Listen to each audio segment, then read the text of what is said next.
Sunday morning, a beautiful bright day again, and we're going to go for a drive down to Kilmory, which you can see from here, and for a walk on the beach. And that's us just leaving the campsite, and look at the view. You can see the mountains over there, and if I pan round you can see the mountains over there. Brilliant campsite. Has it not been a brilliant morning? It's been super califragilistic. 1.5 hours of red squirrel watching, and Yeah, even well, got to film some of them. Yeah, for you. Well, I was sleeping. While you were sleeping. And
Hello? Oh, it's stunning, isn't it? That frightened him. This is Kilmory, and this is going to be the Kilmory walk. That's a map of it just there. So we're going to take the path called Arran Cairn, which is down this way.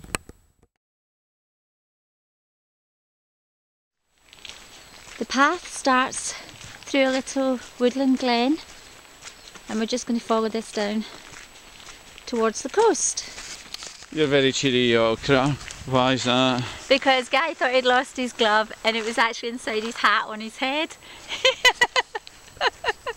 Come on, we've got a little walk to do. Tell us about where we're going, you little thing. We're doing a circular walk round Kilmory. Alright, okay. And we're going to end up down on what they call one of the best beaches on Arran. And you being a master of local knowledge, could you tell us any of the... I'll tell you when we get down there. We've come out of the wood and we're just following this little path with a dry stone wall all the way down. And what have we found? It's Arran Cairn, you tiny critter. Arran Cairn. I believe you know a bit about this. I read it to you earlier. A burial chamber. Wow, at least 5,000 years ago this was built. All you can see is actually the mounds and some stones that are left. So that's the kissing gate that we've just come through, and we're going to go down and walk through the field and cross a stile at the other side down onto the beach. So here we are right down at the water, and so far it's pebbles and not beach, but we'll see. We'll go for a walk along.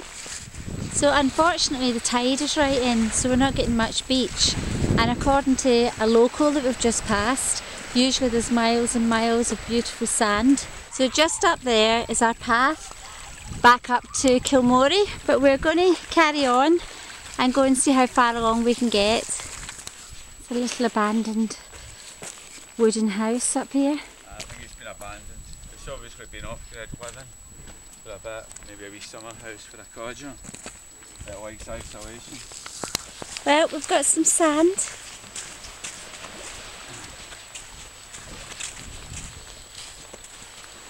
Quite a lot of sand at this bit, which is lovely. And out there in the centre of the screen is Ailsa Craig, or Paddy's Milestone. I don't think we're going to go much further now, because we're going to have to head back soon so we can catch our ferry. Okay, time to head back along the beach. And this nice gentleman is going to see me across the river. It's so quiet. Can't hear a thing except a little bit of waves on the shore.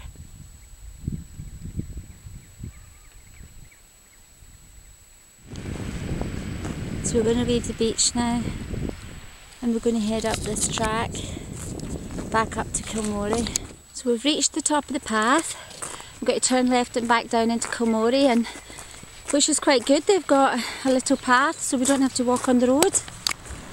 Here we are, back at the Kilmory Public Hall. Some kids playing football in there, and that's the van. Just ahead, in the beautiful sunlight, is the Holy Isle. That looks so clear. So this is us in Whiting Bay on the way back to Broadock. And the Holy Isle looks so clear. That's Goatfell over there in the sun. And this is Lamb Lash. So we've had some lunch and we're going to head for the ferry now. That's our ferry just coming in.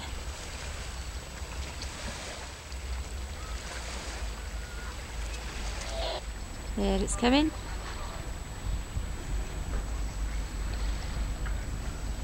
Caledonian Isle.